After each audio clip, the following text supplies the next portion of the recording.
Alright,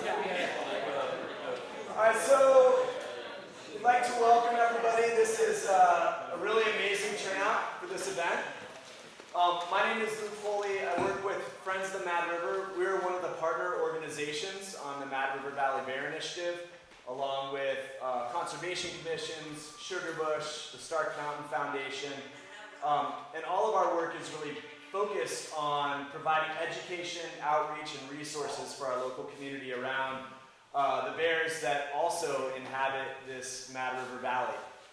We're really excited. We try to do one of these presentations every year, and as many people have been commenting on, bears have been on a lot of people's minds this year. And so part of our goal for tonight is to help people better understand what's happening with black bear populations in our area as well as across the state, and what types of things we can all do as the community members and stewards that live in this area to make sure that we're keeping bears wild and keeping ourselves safe.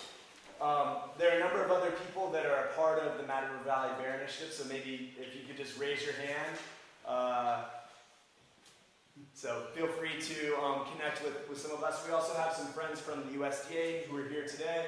They can't officially speak on camera because they have to get permission from DC, but they are here to answer questions and sort of connect with people. So welcome and thanks for making some time. So our presenter tonight, and I guess a couple of other pieces of housekeeping.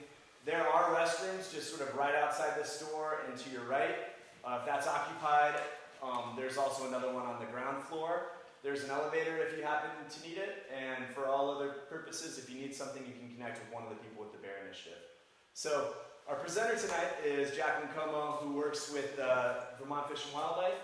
There's going to be, I guess let me take a step back and just say that we've been really fortunate in our group to have both Jacqueline and Chad Barrett, who's our local game warden, come in and advise our group and chat with us a little bit about some of the different initiatives that we're undertaking, some of the things that we might be able to do within our community. So I know that you're going to be impressed with what Jacqueline has to offer, because I've been really just blown away with some of the information and what we all can stand to learn from this amazing presentation. So thank you for being here. Let's give a warm welcome to Jacqueline.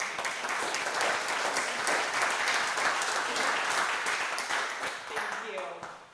So Luke just gave a really great kind of introduction, but to just follow up with that, the goal of my presentation, it's called Living with Black Bears, and I'm basically going to give you a crash course on bears tonight with the goal of having better information so that you can all take steps to better coexist with these animals. So just to start off, I work for Vermont Fish and Wildlife, and so our mission is the conservation of Vermont's fish, wildlife, plants, and their habitats for all the people of Vermont. So that's a really big, broad mission, and unfortunately we don't have the resources to have detailed conservation programs for every species in Vermont, but black bears are one of those species that we do prioritize. Actually, I'm just going to sit for a minute because I've got a lot of animations here. And the reason that we prioritize black bears is because we treat them as an umbrella species in Vermont. And what I mean by this is that we know that in order for black bears to be successful in Vermont, they need access to different types of wetland habitats to find the foods that they need. They need access to what we call young forest habitats to find different suites of foods that they rely on. And then they also need access to more mature forests to find, again, even different foods that they rely on. And of course, these habitat types are not necessarily right next to each other on the landscape. So they need a connected landscape so they can safely navigate between these different places to find the foods they rely on. And so if we're doing a good job maintaining a healthy bear population, it means that we're doing a good job providing these habitats and the space for them. And then those habitats are available for all the other species that also rely on them. So our black bear program is basically a four-pronged approach, with habitat conservation being kind of the core of our work. So we actively purchase land to put into conservation for bears. We manage state-owned lands to promote habitat for bears and other wildlife. We're involved in the state's regulatory review process through Act 250 and Section 248 to try to minimize negative impacts on wildlife through development projects. And then we also advise private landowners who reach out to give them thoughts on how they can manage their woodlots for bears. We also occasionally conduct research to better understand the needs of our bears here in Vermont. And traditionally, our research projects have focused on how different types of development projects impact habitat use of bears. And then probably the thing that we're most known for is that we regulate the state's black bear hunting season. And then we actually use that hunting season to collect important biological data from the bears that are harvested. And it's that data that we use to estimate the size of our bear population and the trend of our bear population over time. And then a growing part of our bear project is trying to manage what we call human-bear conflicts or human-bear incidents. So these more undesirable interactions between people and bears. And that's really going to be kind of the core of the talk tonight and the type of information I'm going to be sharing. But before we can understand how to better live alongside bears, we need to understand these animals and what their needs are. So these are kind of the basic bear facts I like to share with people to really start to kind of wrap our heads around these animals. One is that they're relatively long-lived. So the oldest bear on record in Vermont was 39 years old. So they can be on the landscape for decades. They're also a relatively intelligent animal. And what I mean by this is that they are very good at problem solving, and they also show evidence of retaining memories and building memories. Their most powerful sense is their sense of smell, which can sometimes make them hard to kind of relate to, because as humans, most of us are very visually oriented. We're interpreting the world around us primarily through our eyesight. These animals are primarily interpreting the world around them through their sense of smell. And then they are opportunistic omnivores. So they have a very diverse diet, and it's also a very flexible diet. And so the types of foods that bears rely on here in Vermont run a huge spectrum of foods. And so these are just some examples of common foods that most folks are aware of.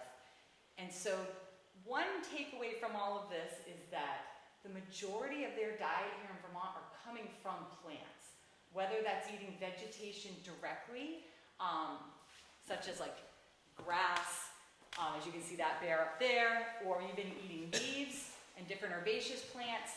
And then the other big food that plants provide for them are what we call mast. And so mast is just a technical word that we like to use to describe the fruits produced by plants.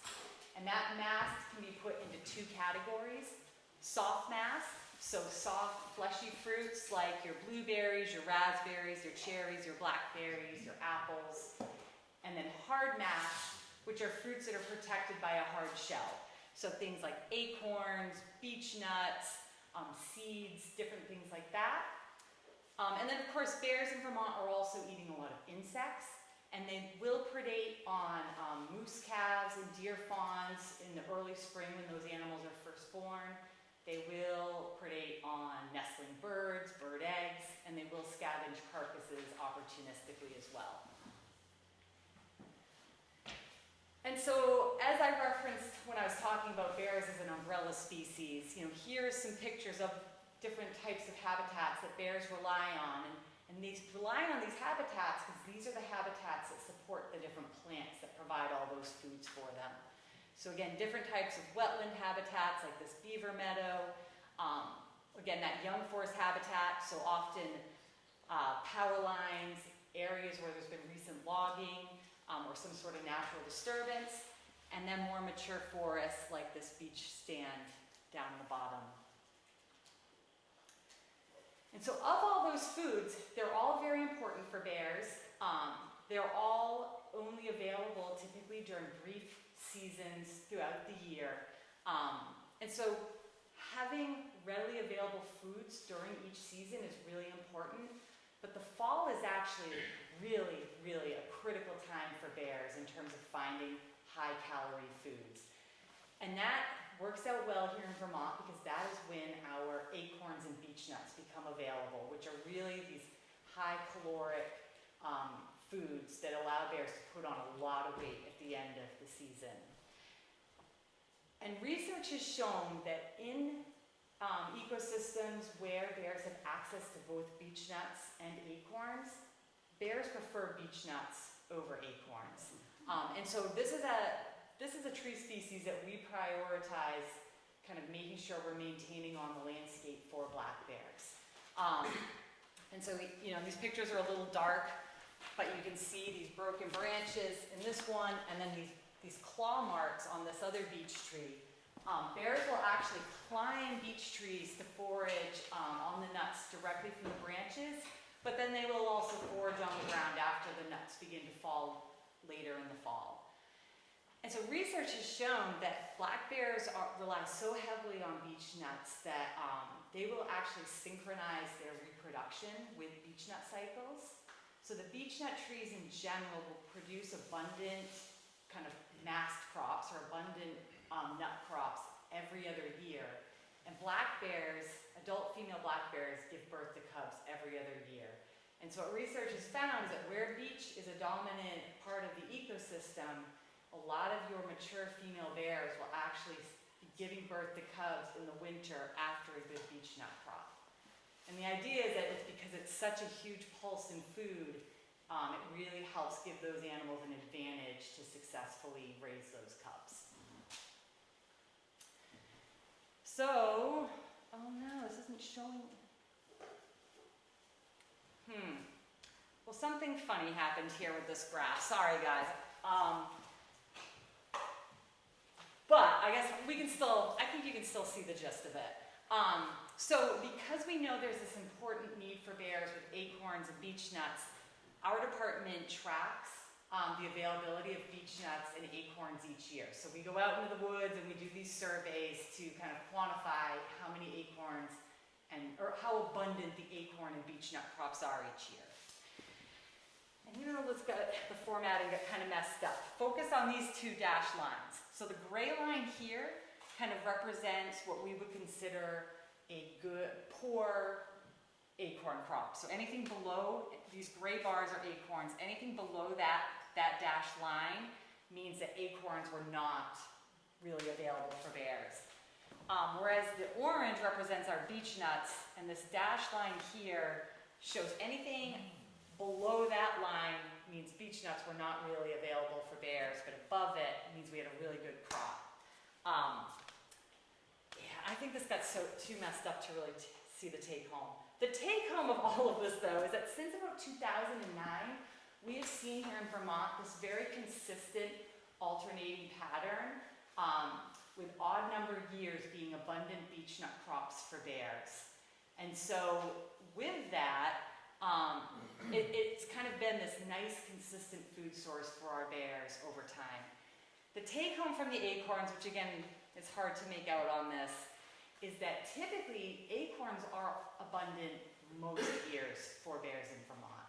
So for the most part, there's good fall foods for bears, but we do have these off years where both our acorns and our beech nuts will be non-productive.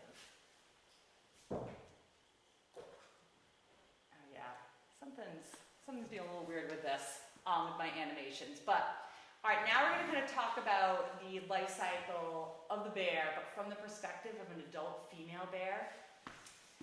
And so, we'll start with year one. She goes into her den, depending on the availability of beech nuts or acorns and when winter conditions set in. She might enter that den anywhere from late October, if those foods are not abundant, to anywhere as late November if those foods are really abundant. And while she's in that den, typically in January, sometimes as late as early February, she will give birth to her litter of cubs.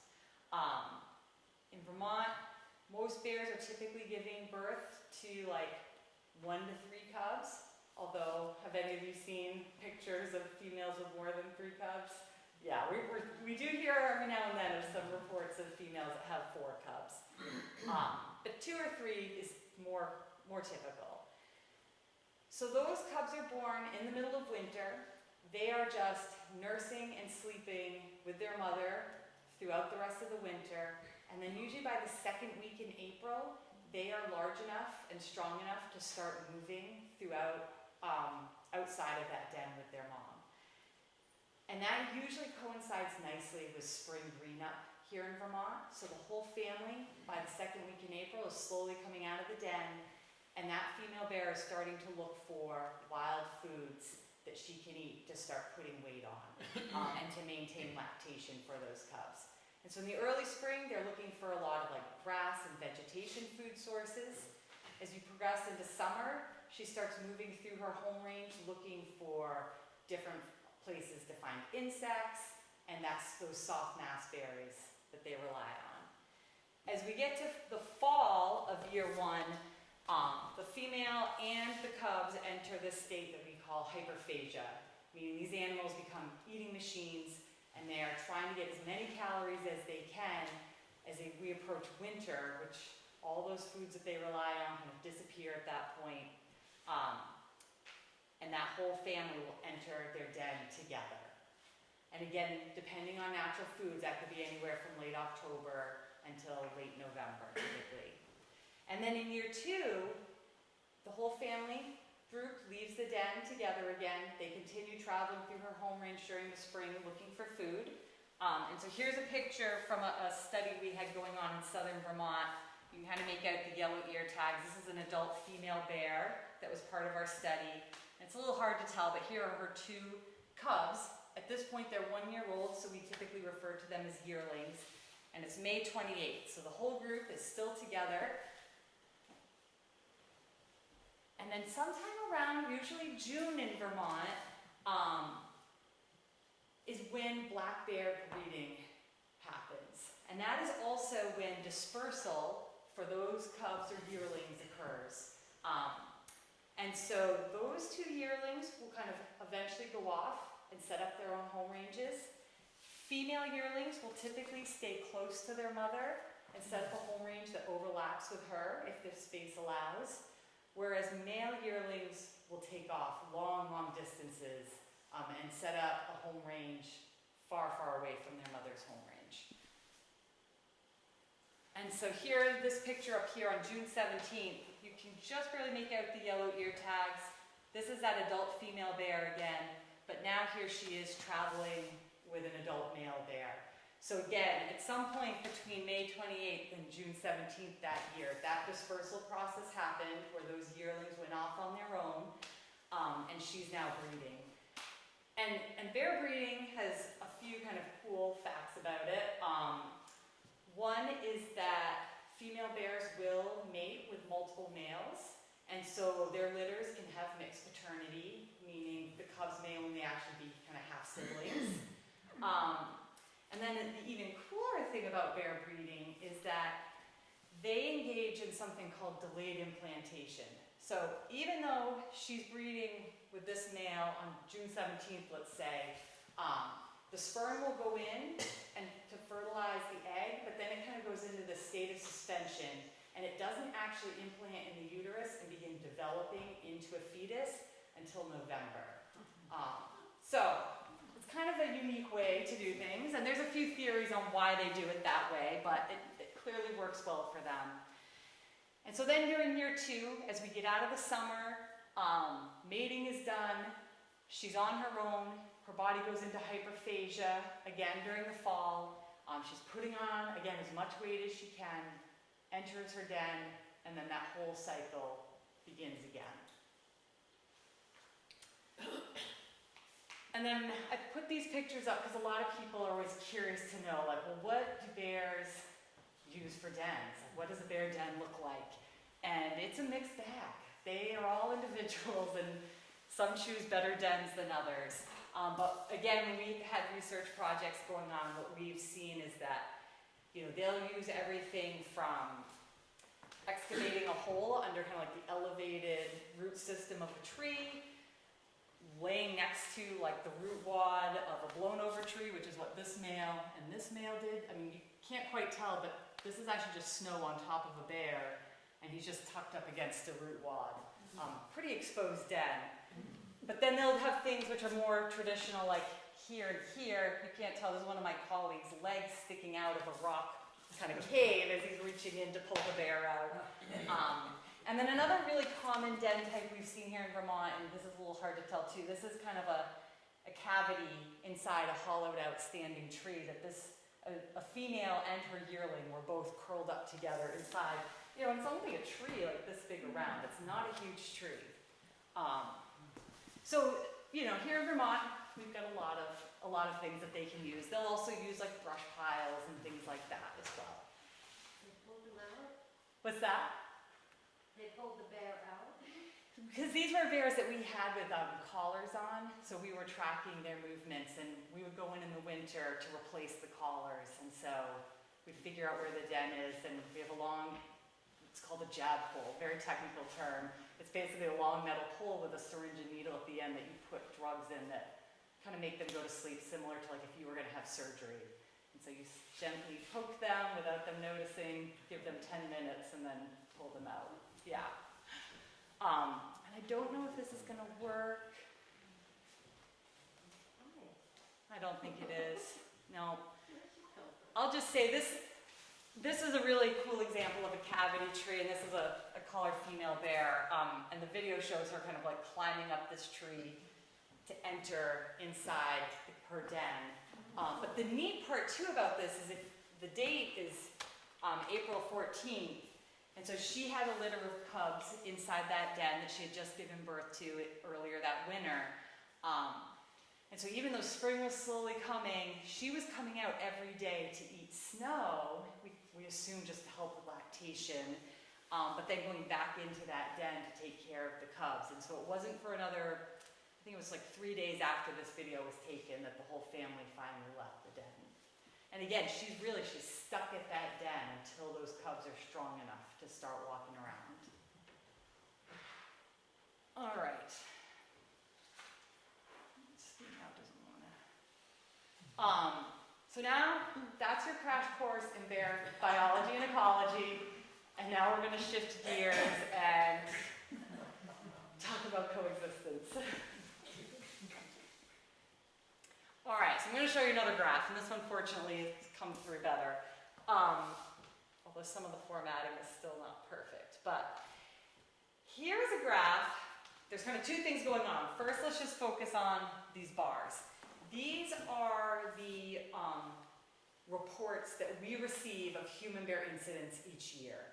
And so there's kind of two patterns going on with these bars. The first one is pretty obvious, that things are kind of consistent, and then all of a sudden around 2016 we start seeing this increase, and by 2018 things start really escalating.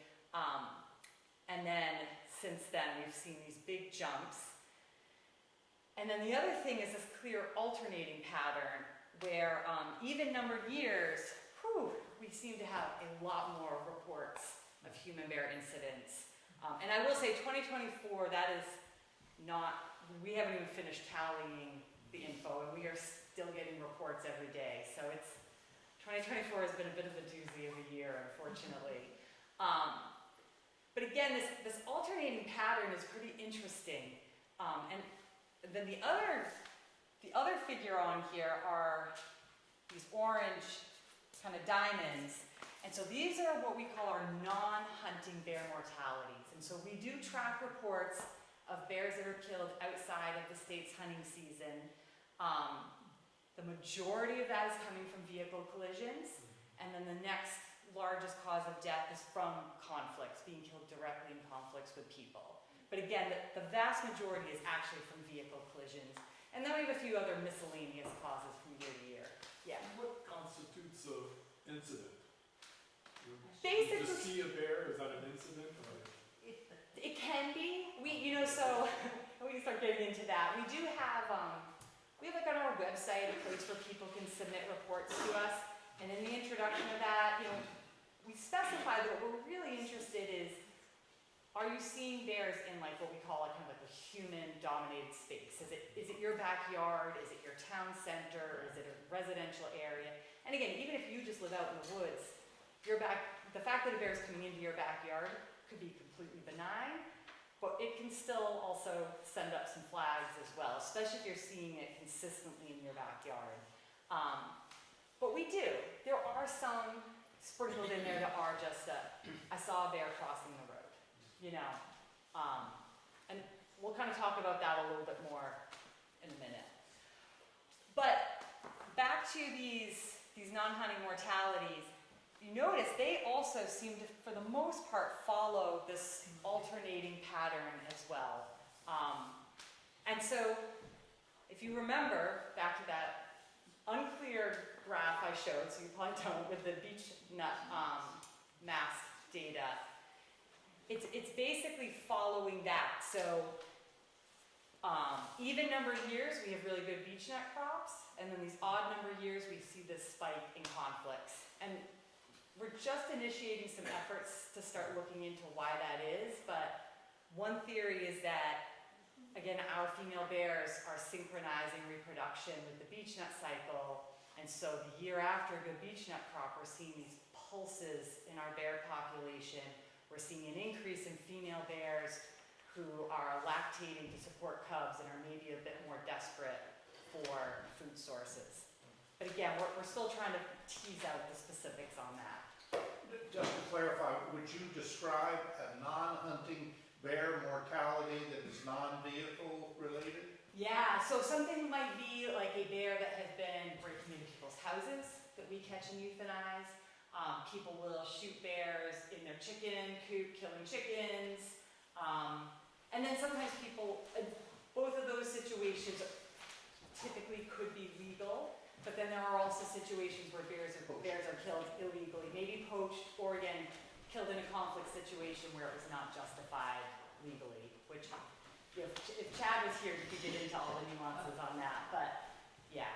And then we've also had random ones where people have found dead bears in the woods where or not necessarily in the woods, but we've had some situations where bears have bitten into electrical wires and electrocuted themselves. They're curious animals, so sometimes they just get themselves into bad situations as well.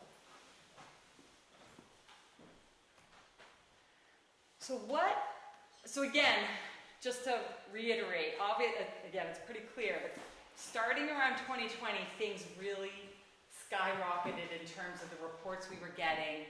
We were hoping it was just maybe a reflection of COVID and everyone being at home, but we have seen it has continued. We have been continuing this really intense level of reports. And yes, some of this might just be that we are asking the public to report more to us. We've been making it easier for the public to report to us. It feels like bears are in the news every week. And so I think some of it could just be that more people are reaching out because they're aware that we want to hear about it. But I will say anecdotally, the types of reports we are getting are very different from the types of reports we used to get. And even when we hear from folks who have lived in the state their whole life, they will even say that to us. I've been here for 30 years and we see bears occasionally, but I've never dealt with bears doing this. So this does feel like it is somewhat accurate of what's actually happening on the ground. Yeah? Is there any correlation between the increase in litter stock, the quantity of? Yeah, we have not, because most of our research has been focused on habitat, we haven't specifically looked at that kind of stuff yet, but we're initiating a study starting next year to start looking more into what do the reproductive rates look like, and what are these females with cubs versus yearlings and things like that, what are their behaviors and habitat use looking like.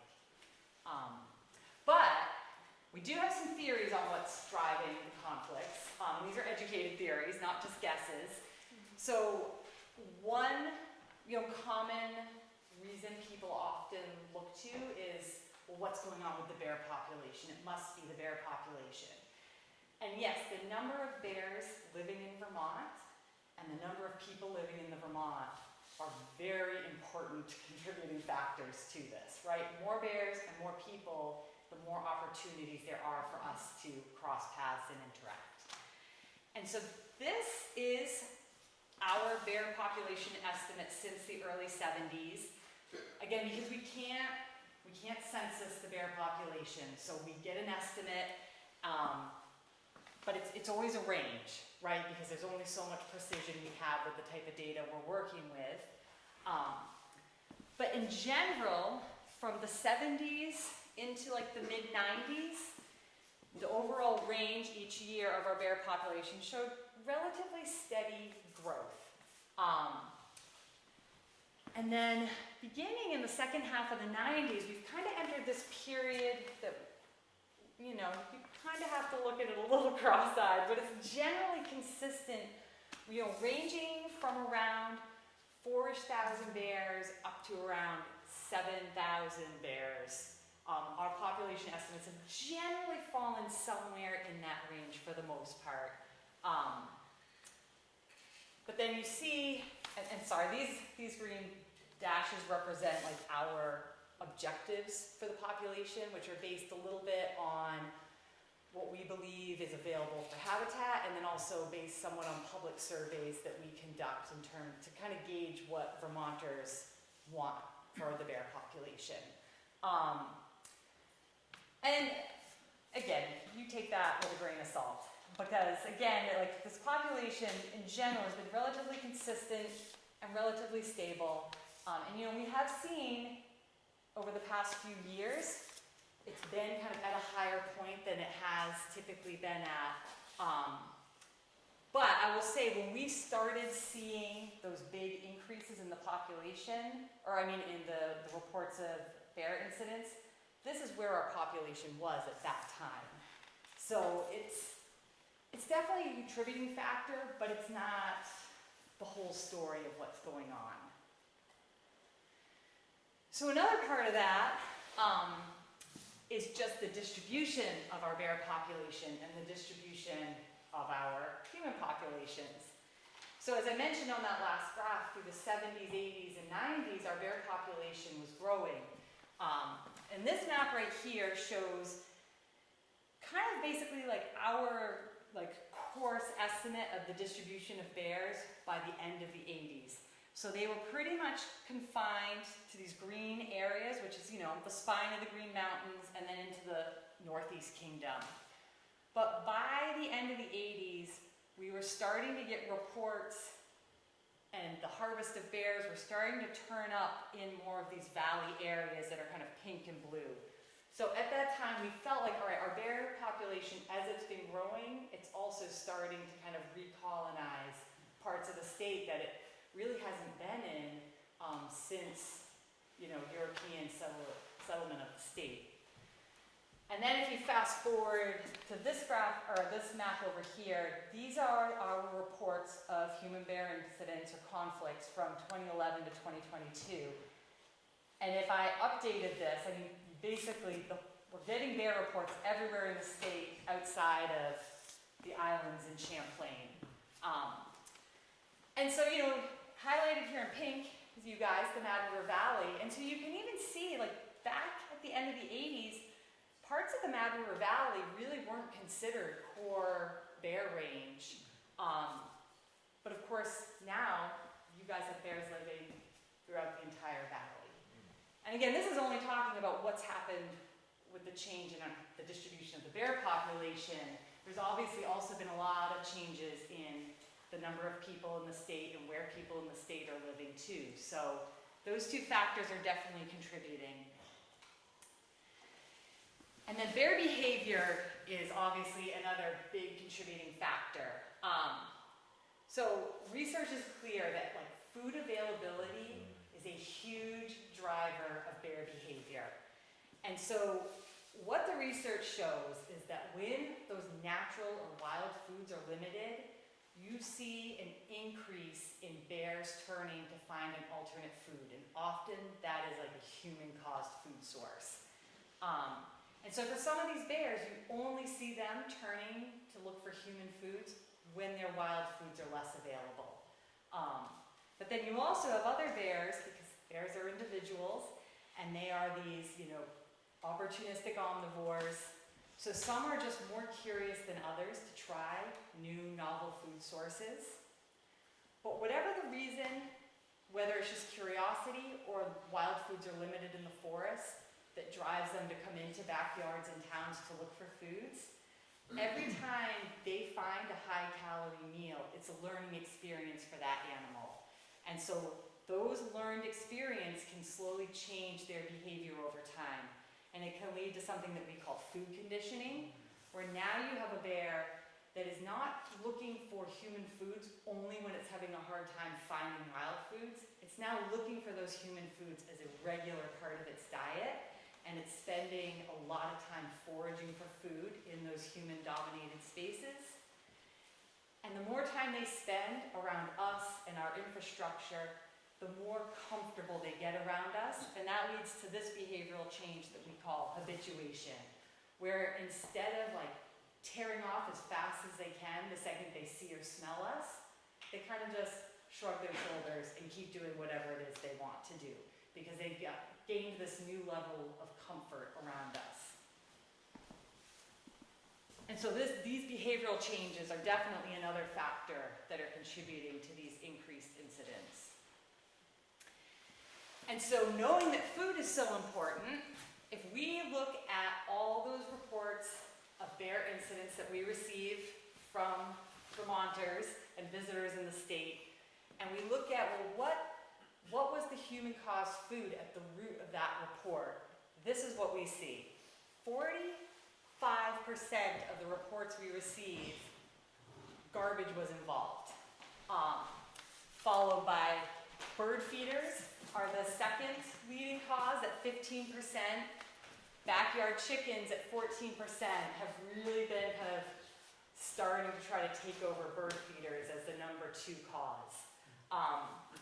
Compost is at 10%, and then beehives, other types of livestock other than chickens, are kind of in single-digit percentages of the reports. And then crops are definitely an underreported thing, but they tend to only make up about 4% of the calls we make. And I'll say, all of this you have to take with a grain of salt, right? Because everyone has their own motivations for why they're going to call and report something to us. I think to a lot of people, if you feed birds and you have a bear eat from your bird feeder, you don't see that as a problem maybe, so you're not going to call and say anything. It isn't until that bear starts breaking your property or acting really bold and making you feel uncomfortable, that's when someone often will call. So some of these things get underreported, but this is the breakdown of what we hear. And this is, sorry, I should have warned you, this is kind of a graphic slide, but I do like to show it because, again, a lot of these reports we receive start out seemingly benign, but the reality is that for some bears, things can escalate to a point where they are causing serious property damage, and it can lead to situations where bears have to be euthanized. And so, again, I just, want to make it clear, there can be really, really negative consequences to these bears looking for food in backyards. So, what can we do? Again, our strategy is kind of remained consistent with what our strategy when we were trying to recover our bear population, which was we've got to provide habitat for these animals. And now that we have a recovered, robust bear population, that's still important because we know that the more wild food there is on the landscape, at least for a lot of bears, that's going to help motivate them to stay out of town and stay in the woods. We can also manage the number of bears living in the state and kind of make sure that we have a right balance of bears to what the available habitat is. And again, our hunting season is really our best way of doing this. But our hunting seasons are not designed to manage conflicts with bears, right? It's designed to be a sustainable way for people to have access to game meat. It's not designed to like tightly control a population at a level where we never see them in town and we don't have any problems with them. We can try to manage bear behavior, and we do that to an extent. You know, we try to create negative experiences for these bears who are coming into town. But the reality is that there are so many bears on the landscape, and there's so much human food on the landscape attracting these bears. It's really hard for us to create enough negative experiences to outweigh all the benefits they get from those food sources. So really, where we're trying to focus a lot of our effort is finding ways to help people change our behaviors and try to remove or better secure those human food sources that are drawing the bears in the first place. And so as I mentioned earlier, you know, we've added stuff to our website. So we have a reporting form on our website, making it easier for people to reach out. Of course, we have our game wardens distributed throughout the state who people can reach out to. As Luke mentioned, we've just this year entered a partnership with USDA Wildlife Services, so we have Tom and Nigel now available to kind of help. So we're trying to kind of build our workforce to help support people. And then we share a bunch of information as best we can to just try to help people understand the steps that they can take. And so before we get into those specific steps, I thought it'd be fun to look at, well, what do bear reports look like here in the Mad River Valley? So I kind of combined all the valley towns together. And again, these are the annual reports we've received each year. And so this didn't come through the first time I showed the statewide graph, but here it is again up in the corner. So the dark black lines again are what we consider the more intense bear incident years, and then the light gray bars are kind of the quieter years. And you guys are kind of marching to your own beat when you look at the overall pattern. We are seeing for the most part, you know, the even numbered years typically are a little more intense for you guys, just like they are statewide. You guys also, maybe even a little earlier than the rest of the state, because it looks here like around 2014, 2016, in that range is when you guys started seeing like an increase in conflicts in the valley. 2020, just like everywhere in the state, was a rough year. But then you guys have really dropped off since 2020, better than other parts of the state. I haven't crunched the numbers for 2024 yet, but I think you guys are gonna jump back up again based on what it feels like we've heard from you all this year. It was an early season, Was it? and I think they came out of their dens too early and there wasn't any food. Yeah. And like I called Chad because our neighborhood had a whole, but for the first time ever, a bear tried to get into my garage and ruin my door. There is nothing in my garage. There has never been anything in my garage.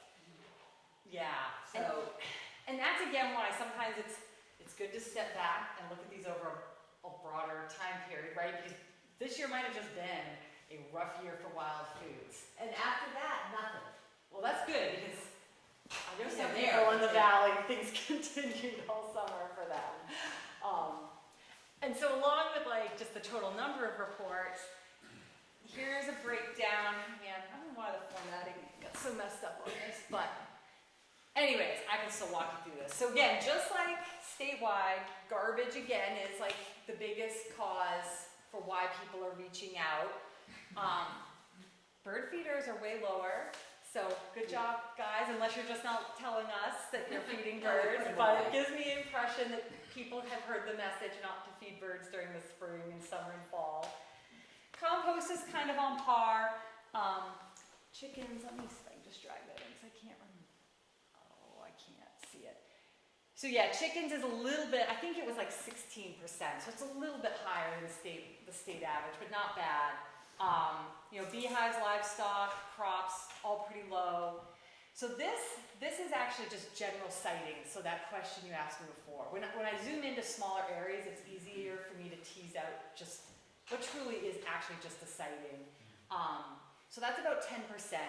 And that's, when we do look at that statewide, that's usually what it looks like at the statewide level as well. But I will say, within that 10% of sightings, some of those sightings were like, oh, there was a bear on my deck sniffing my grill. And I was like, that's a little concerning, but. And then of the reports, of these reports, about 10% of the reports we receive from you guys do involve some type of property damage.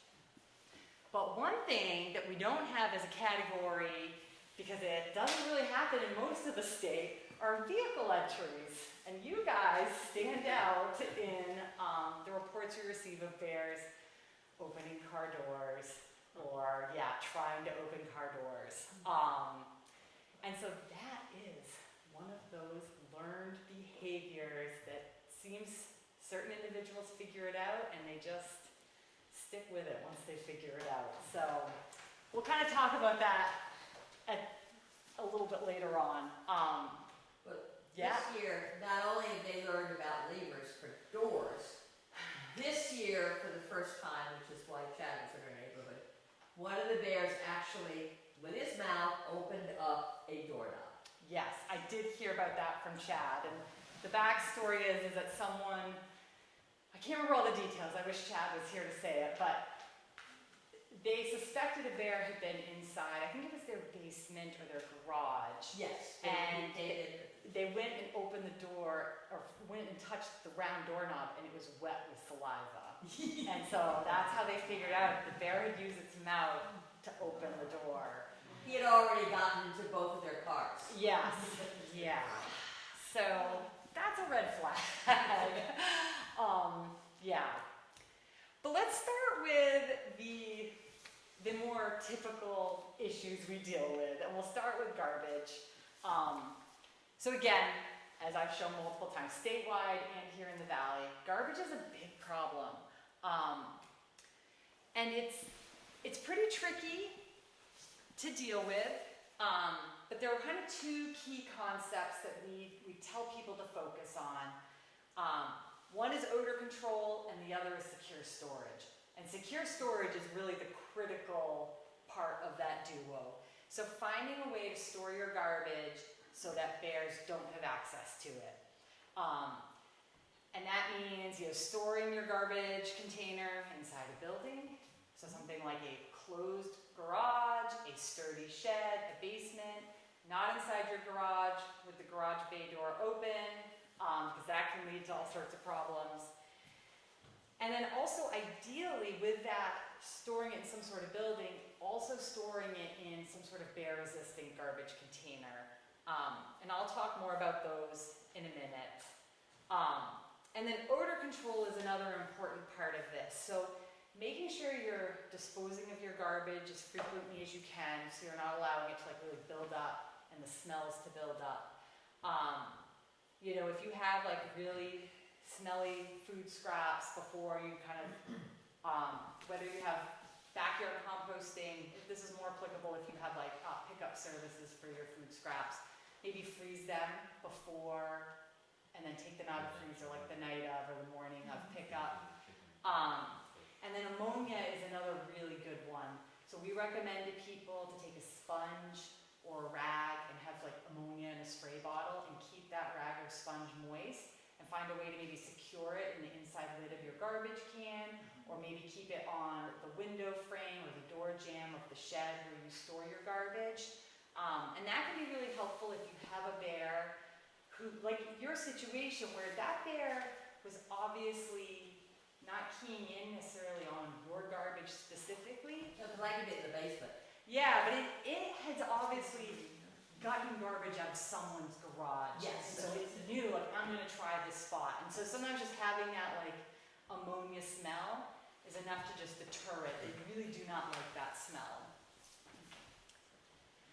All right, so when I mentioned a bear-resistant garbage can, so there are manufactured, a lot of people tend to say bear-proof. We're trying to get away from that because, again, bears are so clever and persistent.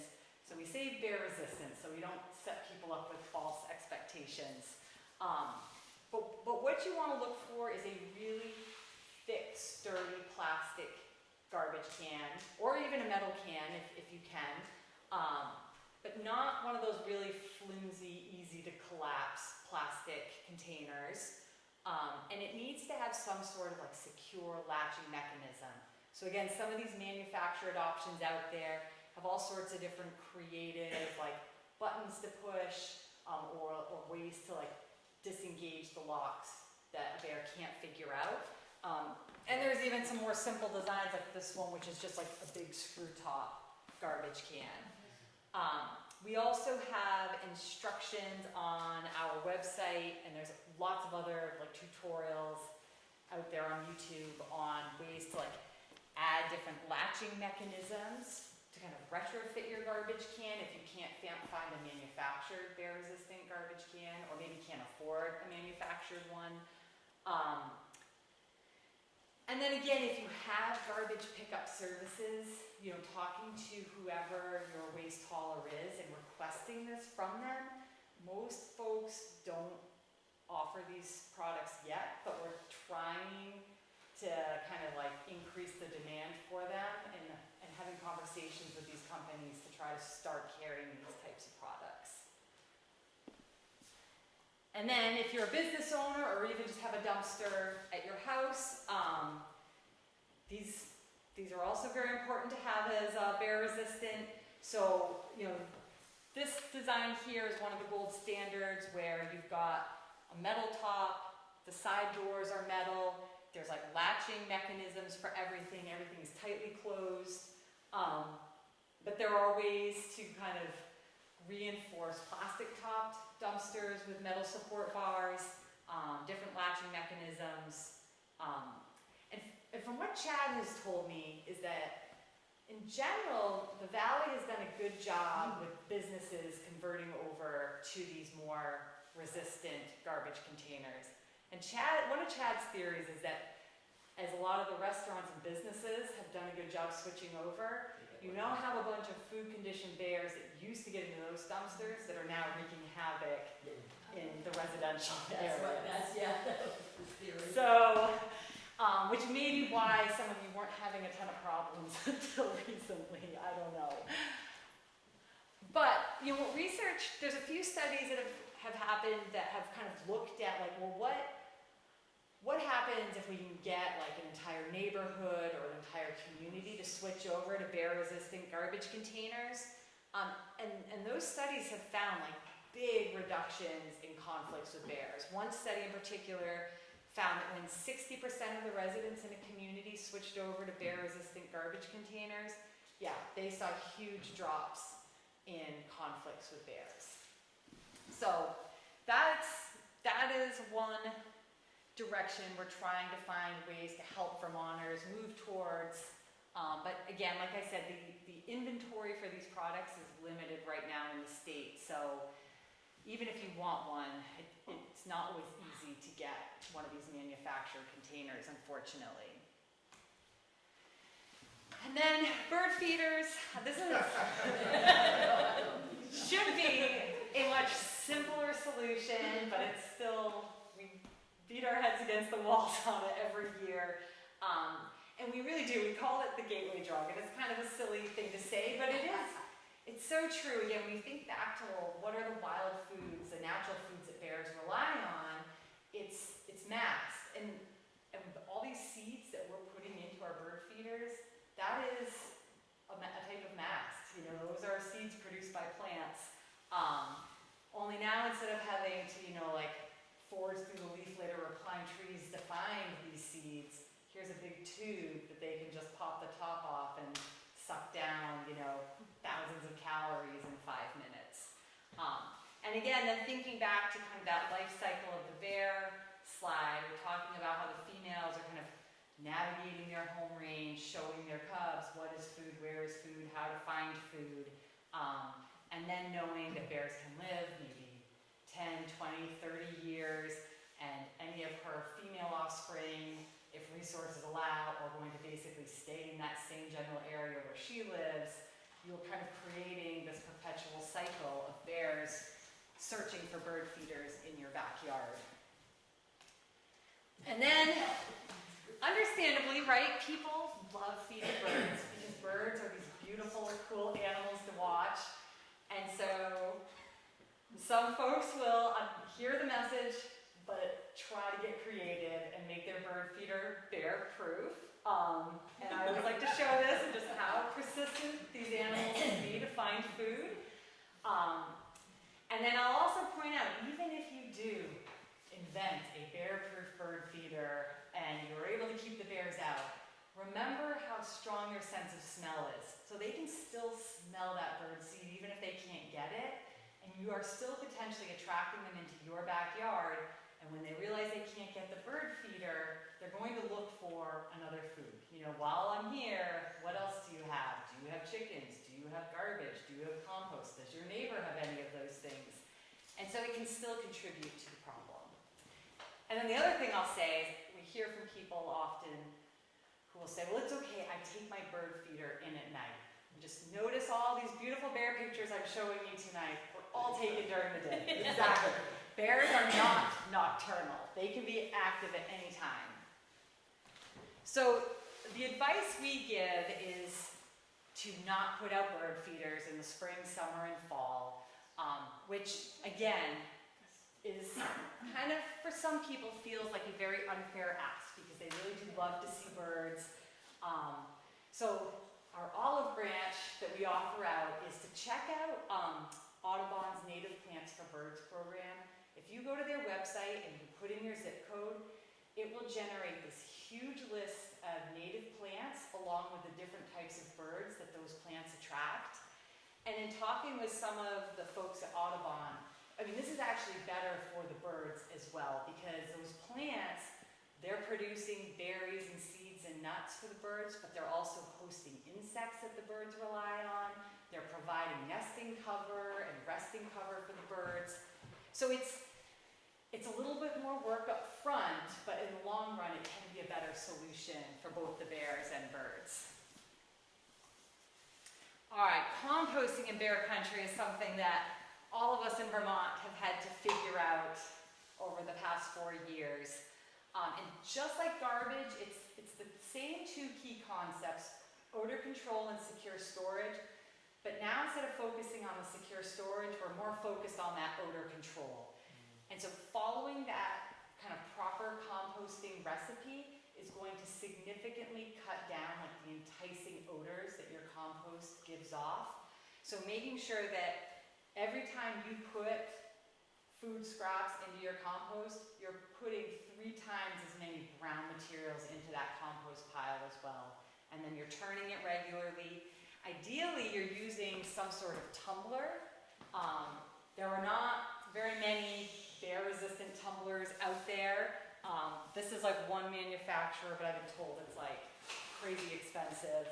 But even just your general plastic tumblers, you can screw or drill little holes in the sliding doors where you can put carabiners through. A persistent bear is still going to be able to just rip those right off. But again, it creates at least a level of resistance. And then if you're following this, this composting recipe, it really should reduce the chance that you're going to attract a bear. And again, don't put meat and dairy in your backyard compost. If you have a food scrap drop-off location or pickup services, meat and dairy is fine. But if you're doing at-home backyard composting, meat and dairy is just too enticing for wildlife, and it's really slow to break down. All right. Backyard chickens and bees kind of both fall into the same solution category, and that solution is an electric fence. And so, this is a lot of information. This is all on our website, so we don't have to go through it in detail. But just some key things to keep in mind is that if you have backyard chickens or bees, put up an electric fence before you have a bear problem. Because once that bear has figured out and has eaten the chicken feed or the eggs or even killed some of your chickens, it is going to be much more persistent the second time it comes back. Again, there's a bunch of advice on how to properly set up an electric fence to keep bears out. But again, some key things to think about is that you want it hot. So 4,000 volts is the bare minimum, 6,000 volts or more is great. You need to be testing the voltage of your fence regularly to make sure that it's running hot. And then we also recommend that you bait the fence. So putting like some aluminum foil with like peanut butter or something like that on there so that the bear is touching the fence with its nose or mouth, which sounds a little bit cruel, but these animals have really, really long fur and really thick, tough hides. And so there can be cases where they'll shoulder their way under and they get zapped, but they'll still just like then jump inside the enclosure. And then once they're in, the problems begin. But if you can get them to touch it with their face, you know, it does not permanently damage them, but it really is effective and they will avoid touching that fence again. And then this is kind of Mad River Valley slide because of the bears and entering vehicles. So any of you who have called Chad to complain about a bear, I'm sure he has passed this message along. His general recommendation for folks now is to make sure your vehicle is locked, the doors are up, and you are not leaving any food inside your vehicle. Again, bears breaking into vehicles is not something you all should have to live with. So we have tried a few different approaches, but it seems like there are multiple bears doing it. And so it's an ongoing issue. So for the time being, that is the recommendation. Yeah, and I'm happy to talk about that if anyone has thoughts, comments, concerns. Yeah. We have neighbors who rent occasionally, and they don't have a garage, and I'll go up and I'll see the person outside, I say, lock your car doors, don't open any windows at night, and lock your doors. And they're like, but we thought it was safe around here. It's not for the people. It's not for the people. Yeah. Yeah, and again, this is like one of those examples where why so much of our approach is to find like what we call like non-lethal solutions, right? Like we're not looking to just kill bears because of conflicts. Like we have to find a way for us to adjust our behaviors because there are enough bears on the landscape that if you kill one bear for getting in your garbage, another one is going to show up. But this is one of those behaviors where we have been considering trying to lethally remove that individual because it's not like a one and done. Again, Chad would know the exact numbers, but we've had so many reports this summer, and some of those vehicle entries have been morphed into home entries, and it's kind of gotten to a level where it's just a bit too much. Yeah. But then other just kind of simple things, you know, clean your grill after you use it each time. Make sure you're like emptying that little kind of grease tray in your grill. Don't feed your pets outside, especially unsupervised. And then store any animal feeds indoors. I don't know how many times we get reports like this one where they only feed birds during the winter, but they leave all the leftover seed in a container on their deck until next winter, and a bear finds it and chows down on it. So just little things like that to remember. And then the other thing we're really encouraging people to do is to, and again, the text got cut off, but make bears feel uncomfortable in human spaces is what that should say at the top. So if you have a bear in your backyard, nosing around your chicken coop, approaching doors and windows, checking out your house, don't just take out your phone and take a picture of it.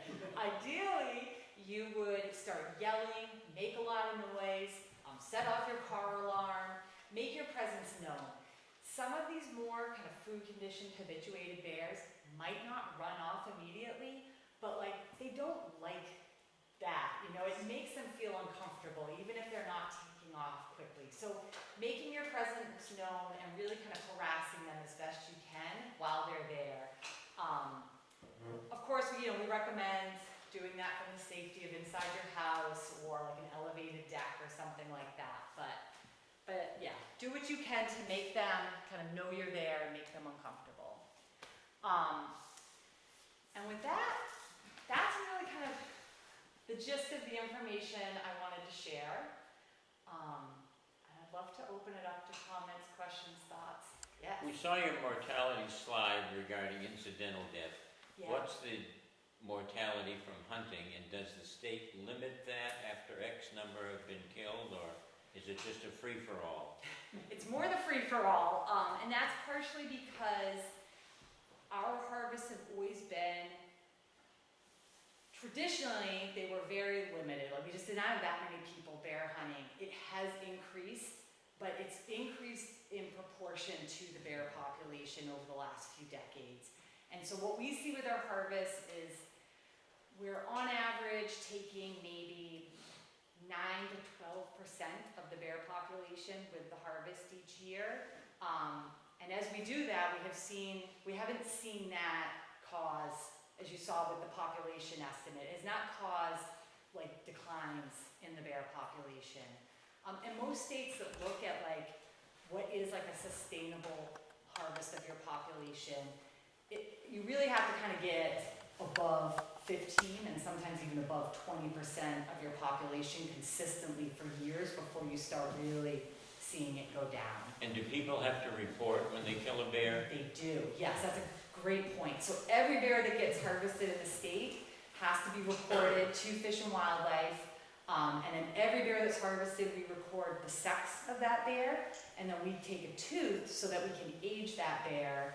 And those are like the key pieces of information that we need to model and estimate how many bears are in the state. Yeah. So and again, there are ways to like adjust the regulations to make it more conservative and more liberal based on what's going on with the bear population. But again, like I said before, the intention is to be sustainable. So we typically try to make sure we're taking conservative approaches to how we structure the bear hunting. Other thoughts, questions? Oh, I hate to keep. Oh, it's fine. This year, all right, so I live in Kittywood, which is a bear root. There's no question about it. We know all our bears. But this year we got a video from a guy who lives on the other side of German Flats of a bear hauling off a perfectly adult doe that was not injured or hurt. I mean, it was a healthy doe. And this bear got her, and I know about the babies, I know how wounded it, but that's one I have not heard. It is, it is rare, but it does happen. And I'm wondering if we saw the same video. But Oh, I'm sure you did. My memory of the video, it was a buck who had been hit by a car. So Oh, he was no, a little this is in injured. this guy's backyard. Yeah. And it was a doe. It was in his Okay, backyard. so it must She be was a feeding in the backyard. Maybe the same bear though, who kind of got a taste for it. So they are a carnivore, or they're in the order of carnivores. So they're omnivores, but they do eat meat. Again, they're not like super skilled, efficient predators like a wolf or a mountain lion, but certain individuals figure it out. Yeah. And then when you think back to conflicts, I mentioned livestock. So we do have people who will lose things like goats and pigs. Some bears will start to key in and they will kill them and drag them off and eat them. So they can be predators as well. Yeah. Yeah. Have you figured climate change in this fluctuation? So climate change is still like, it's so kind of big picture. We're looking at kind of almost like too fine a scale to fully appreciate its impacts at the moment. But like what we're anticipating, right, is that our winters are shortening. So one consequence of that means that at least our male bears are going to have more opportunities to be active more throughout the year. And we feel like we're already seeing that. Like last year, we got reports of bears, I think basically every month last year, in different parts of the state. So people were seeing bears in February, in January. And so it was not like they were kind of coming out of their den, maybe hitting a couple bird feeders and then going back into their den. But if you look at states, kind of like mid-Atlantic states like Virginia and farther south, their male bears do still den, but it's much more intermittent and for shorter periods. And so that is something that we will be seeing, over time, that will increase. And then, of course, it's climate change is going to have somewhat unknown impacts on all the plants that live in Vermont, which again provide most of the food sources for our bears. So some of that might be good, some of it might be bad. It's hard to know right now. I have one other question. Yeah. There's many times when a bear is spotted in a tree or the cub, and the word goes out, and everybody goes and takes photographs, gets a picture. Is it not better to immediately start shouting and screaming and yelling and waving your hands and get them off the tree and away? Well, if they're up a tree, it means they're already nervous. So that's like their escape route. That's where they go to get away. So if they're up the tree, often we actually kind of do the opposite, where we tell people, like, if you guys just all leave, they'll come down and then they leave. It's more like if you see them not up that tree, that's when we want you to kind of harass them. But again, even if you do go and take pictures of them while they're up the tree, that's probably making them uncomfortable. So it's hopefully making that female feel like, I'm not going to come back to this spot with my cubs. We're too vulnerable here. There's too much activity. Yeah. So that's like one of those nuanced issues that we handle a little different depending. Yeah. Another question about litter. Is it litter? Is that what is it? Yeah. If, let's say, 20, 30 years ago, the average sow gave birth to one cub, and today they're making 2 and 3 litters, and the amount of land available is static, it's not changing, and all of those bears that are born every year are trying to establish their own range. How are they all fitting in without conflict? Yeah. And is that any chance why bears are acting different because their home range is not adequate? So that is one concern, is that now that bears are kind of, it seems as though they have fully recolonized the available habitat we have here in Vermont. And again, these animals can have huge home ranges. So, an adult female might be average 5 to 8 square miles, whereas a male might be more like 15 to 25 square miles. And so we're not in a vacuum here in Vermont. So throughout the Northeast, black bear populations have been recolonizing and expanding their range. And so all throughout New England, other than Rhode Island, but Eastern Canada, New York, Pennsylvania, all around us, the bear populations are all very robust.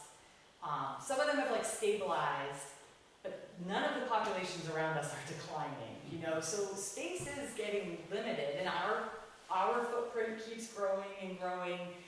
So it is a concern that some of what we're feeling might just be that we're starting to tip beyond what our forests can fully support. And these are such flexible, versatile animals that now you've got a lot of them realizing there's plenty of food right in these residential areas or in town. And so that's kind of the modern day conservation struggle with bears, is that we've done a really great job helping these animals recover, but now we've got to figure out a better strategy to live with these recovered populations. Yeah. I think you did say keep pets inside at night or whatever, but are there reports of bear getting cats or Not cats typically. I mean, we do a lot of years have some kind of hair-raising encounters between people's dogs and bears, but it's usually more because some dogs like to defend their people in their backyard, and they will rush at a bear, and so but we don't see indication that they're predating on dogs or cats. Those bad interactions with dogs is more of a defensive thing. So yeah. I have no reports of it at least. That does happen a lot of, some of us here know, Yeah. trees, the Yeah. bears regularly. Yeah, that's, And so far, the bears never come down aggressively. that's good. Yeah. Again, that's their natural defense, is to go up a tree for safety. They have evolved on the landscape with wolves, and so that's kind of where we believe that behavior comes from. But every now and then, we did have one person this summer who was kind of swatted by a bear after his little dog kind of cornered it in the backyard, and he went to scoop his dog up. And he was fine in the end, but it can cause very close encounter, stressful situations. Yeah. Yes. I think you just answered my question, but generally with the increase of human-bear interaction and some of the bolder actions that they're taking and the stories we hear about them being in cars again and in houses, one might assume that there's an increase in sort of human injuries, but it seems I don't see this in the newspaper. It seems like you're suggesting that actually, despite the increase in human-bear interactions, we're not seeing an increase in injuries or certainly any fatalities. No, we've only ever. What was the question? So basically, with these increasing kind of incidents and interactions, are we also seeing increases in people getting injured by bears? And I'll say, like, the only human fatality we've ever had in Vermont from a bear was back, I think it was in the 40s, and it was a hunter who shot a bear, wounded it, and the story goes he tried to finish it off with his knife, and yeah, Bear got it and the bear got it. artery and he bled out. Yes. Yeah. So, but we've had people injured in these conflict situations. Traditionally, until 2022, the only people who were injured were people who were intentionally feeding bears, which is this whole other sub-problem, intentionally feeding them. So like putting food out in your backyard, attracting lots of different bears, getting really comfortable with those bears getting comfortable with them, and then having situations where they're just, it's just not good. And again, no one was killed in those situations, but people getting like bit or getting clawed or swatted. But we have since 2022, so in 2022, which was another bad year for conflicts, we did have 2 people that were injured by bears. And then this year we had 2 people injured by bears. So it's not frequent or common, but it is an increase so far since we've been seeing these more kind of sustained higher number of conflicts. And it's just kind of like, the odds are the more people and bears that are kind of interacting in these close situations, once in a while something does happen. And most of those injuries have been minor, but a couple of them have been more serious. What were the circumstances around those, Yeah. just generally? Yeah, I mean, so one was kind of like a resort community condo situation where they actually had bear-resistant dumpsters, but they were all like over a decade old and failing and needed to be replaced. So a bunch of bears were coming in and kind of getting habituated, and one Sally Cubs was a regular visitor to the community. And one night, one of the residents let her dog out. It was dark. She didn't realize the sow and the cubs were right in her backyard, feeding on decorative pumpkins. It was post-Halloween. And it was also, again, a really bad beech nut and acorn year, so wild foods were limited, so they were, and so she got injured because, again, her dog kind of escalated things. I mentioned the gentleman this summer whose dog kind of escalated things and he got injured. So it's kind of, and then one of the ones this year was someone who was intentionally feeding, again, so. For the most part, I think the fact that we are seeing so many conflicts, and other than those handful of injuries, like, it speaks to how tolerant these animals are, right? Like, they are trying to avoid having face-to-face encounters with us as much as we want to avoid having them with them. So, the advice that we give to most people, if you live in an area where bears are regularly being seen, is just to, if it's nighttime, you don't have good visibility, turn on the lights a few minutes before you go out, maybe yell out the back door a few times before you step out. Don't just kind of blindly let your dog out to a pee in the yard. Kind of check to make sure the bears aren't around. And if you give them notice that you're coming, they're going to take steps to kind of give you space and get to a spot where they feel more comfortable.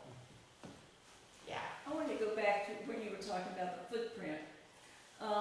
So we talked about the human and the bear conflict. I'm wondering about bear-to-bear conflict. Because if our footprint is growing, that means that other bears' footprints are growing and they're gonna have to overlap at some point.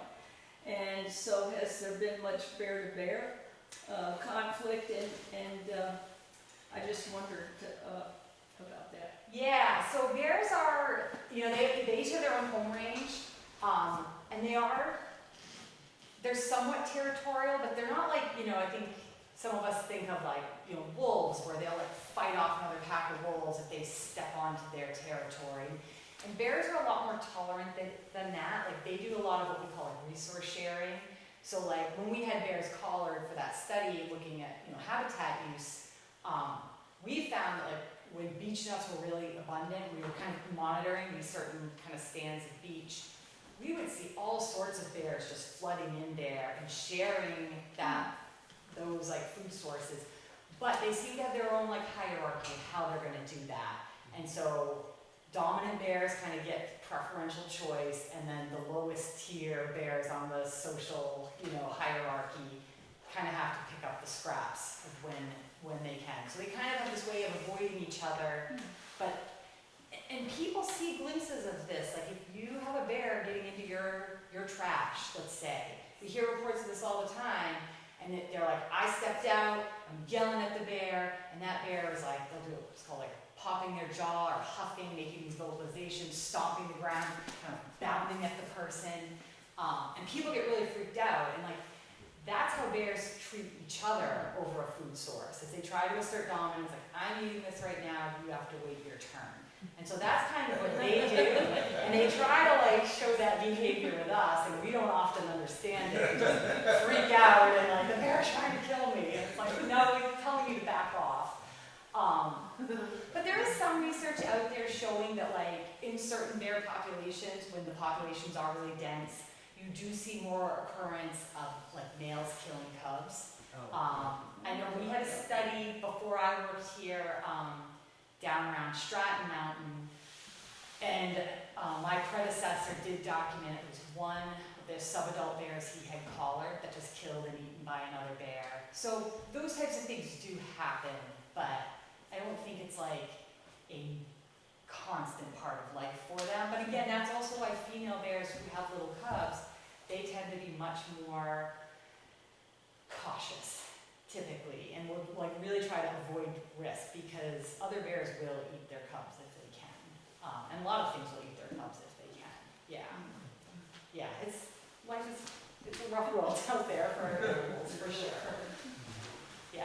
Does the department want us to report these incidents? We do. So that's a great question. Anyone who submits a report, we follow up with either an email, a phone call, and sometimes even a site visit. But I'll say like most of the reports we receive, we're able to just share information back. And so it's our way of kind of like getting information and education out there. But then it's also like, if you're scratching your head like, I don't understand why this bear's coming, I don't understand what I need to do to get it to stop, we can also kind of give you specific advice for your situation. Well, I'm not looking for advice, but I can help your numbers a lot. No, and again, it does sometimes help us understand the full scope of what's going on in a community. So like, don't get annoyed. We're probably going to send you an email back with information. But again, it helps us, it gives us like context to what's going on. Because if we don't hear, sometimes we don't. Certain communities wait until like it's red alert time, and like one person finally reaches out and is like, oh, this bear's been doing this. And it's like, we might have been able to prevent this escalation if we could have gotten involved to offer advice to the community sooner. Yeah. Yeah. Jackie, thanks. That was great. We have a couple folks from USDA. I know they can't talk on camera, but what are the interactions? What is it? What role do they play with bears?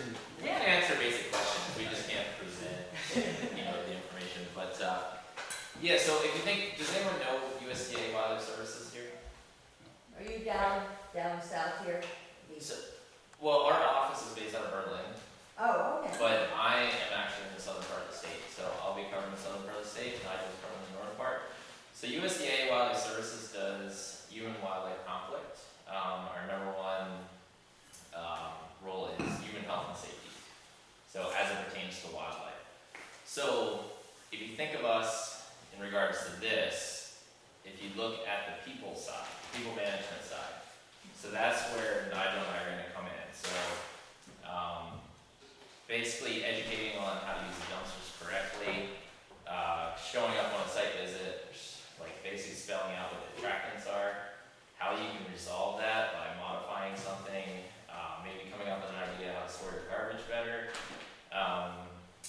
Basically doing, hands-on, trying to figure out what the problem is, see if we can change people's behavior to stop attracting the bears, right? And then we'll be working with Jackie in that we'll be out on site looking at these, different situations, and if it needs to be escalated, like say we have bears that are breaking into cars or whatnot, we'll be relaying that information back to Jackie or the game wardens to possibly get involved with that stuff. So like that's gonna be our core strategy, is trying to change people's behavior and figure out why the bears are coming in. Are you on federal lands only, or? Nope, we're, so we can go to anybody's property, be able to either give you advice or a demo.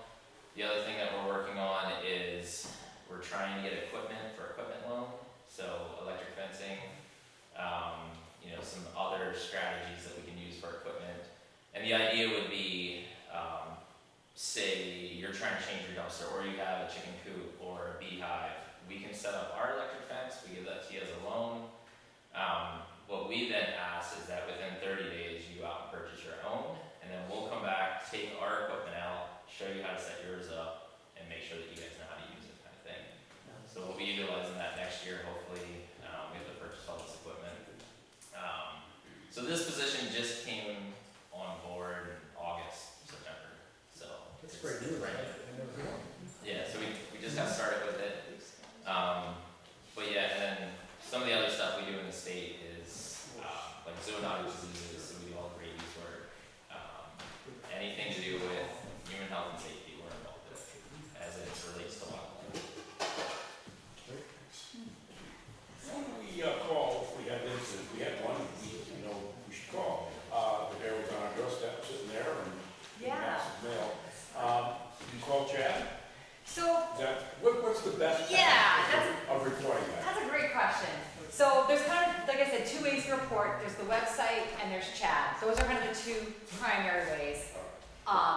And so ideally, if it's kind of, again, like, feels like an emergency, like this bear is trying to get into my house right now, this bear is actively killing my chickens or my pigs or doing something or it's actively breaking into my car, call Chad, because he's kind of more like the emergency person. He's also the one, we didn't get into all this, but there are a lot of regulations on if and when you have the legal right to kill a bear in a conflict situation. And Chad is the one that knows those regulations, and he's like the final authority on like, are you justified legally if you wanted this bear to be lethally removed? But if it's more like, oh, the bear came up onto our doorstep last night, we don't really know why it was here, then you can just submit that report online. So there's me, Mike, I have another colleague I work with, we have a technician, and then Nigel and Tom. We kind of see all those reports as they come in. You may not hear from us till the next day. Sometimes it might take a few days depending. But yeah, and again, we kind of screen those, and if it's pressing, we're gonna get back to you as soon as we possibly can. Yeah. Do you get a lot of that from Porch Forum as well? Because No, so Front Porch Forum is like we're this. missing a lot. We know we are missing a lot, and if we heard everything, we probably would explode, because we just wouldn't have the resources to deal with it. But so one thing we have done though, is that some of our outreach staff and I have put together kind of like these PSA styled announcements that are appropriate for Front Porch Forum. And so some of our outreach folks have gotten like it's tricky, right? Because I can't access your Front Porch Forum because I don't live in whatever town. There's what,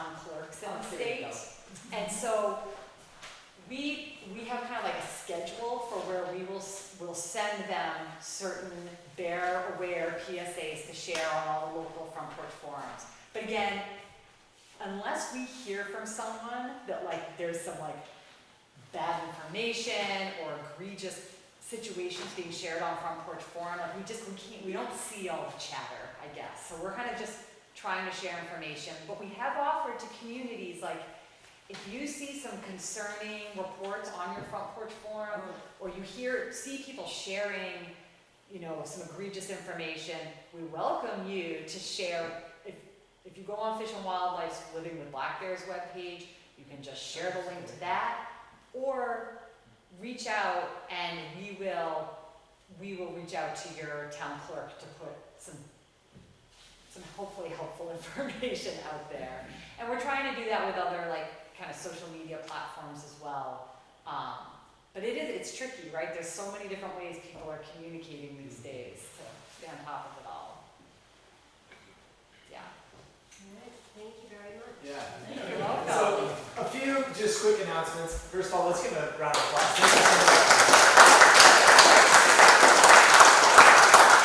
So, I'm not sure if you all have a few moments to stay around, but maybe you have some questions. A few other things just worth noting. A lot of those really amazing totes and garbage dispensers are something that we're currently raffling off. So, there's tickets in the back. If you want to see some of those in action, we will be at the farmers market and then also at the Matter Glen Green and Gold weekend. So if you just want to see what that looks like, they're actually available at both Bisbee's and Kenyon's, which is pretty amazing. Over here, there's a lot of handouts. So everything from dogs to compost to any number of things that maybe were referenced up here. Those are resources that you can take for yourselves. But also, because we live in a community where there are a lot of second homeowners, there's a lot of people that are traveling, there's a lot of condo associations, we really strongly encourage you to take some of that information and share it, because it might not be your garbage or your compost that's creating an issue, it might be the condo association next door, and it could just be as simple as sharing information with those folks. So feel free to peruse this and take a look. Thank you again, what a wonderful presentation.